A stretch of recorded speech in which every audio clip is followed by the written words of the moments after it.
capacité à maîtriser ces contenus. Et là, vous allez l'entendre, le constat des experts est clair. Une fois postées, rares sont les images que l'on peut vraiment effacer. Les explications d'Antoine de Pressigou et Pierre Galassio. Il suffit d'interroger des jeunes entre 12 et 25 ans.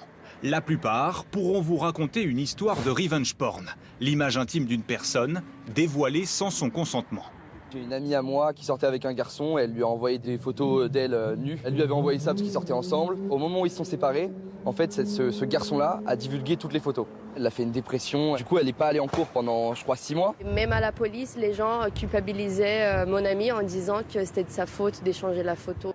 Dans les faits, très peu de victimes de revenge porn portent plainte selon cet avocat. La victime de revenge porn, à un moment, elle a été d'accord pour faire ces photos.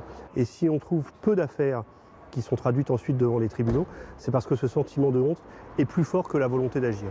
Snapchat, TikTok, Instagram, la plupart des réseaux sociaux proposent d'envoyer à ses amis des vidéos éphémères censées disparaître après le premier visionnage. En théorie, une protection contre le revenge porn. Petit exemple avec ce tire-bouchon. Une collègue nous envoie cette photo sur Instagram, visible seulement 4 minutes comme l'indique le compte à rebours.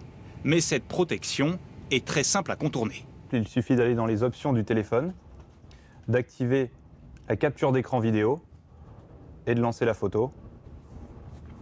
Et après, il suffit d'aller dans la galerie et là, la photo est disponible à vie. Benjamin Griveaux en a fait les frais. Ces photos intimes étaient censées s'autodétruire. Mais sur les réseaux sociaux et Internet, rien ne disparaît jamais vraiment.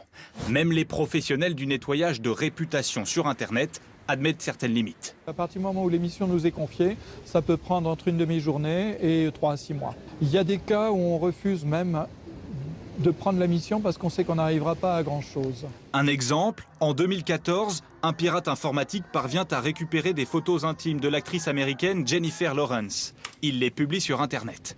6 ans plus tard, malgré une armée d'avocats, des centaines de milliers de dollars engloutis dans les procédures judiciaires, les photos sont toujours visibles en quelques clics.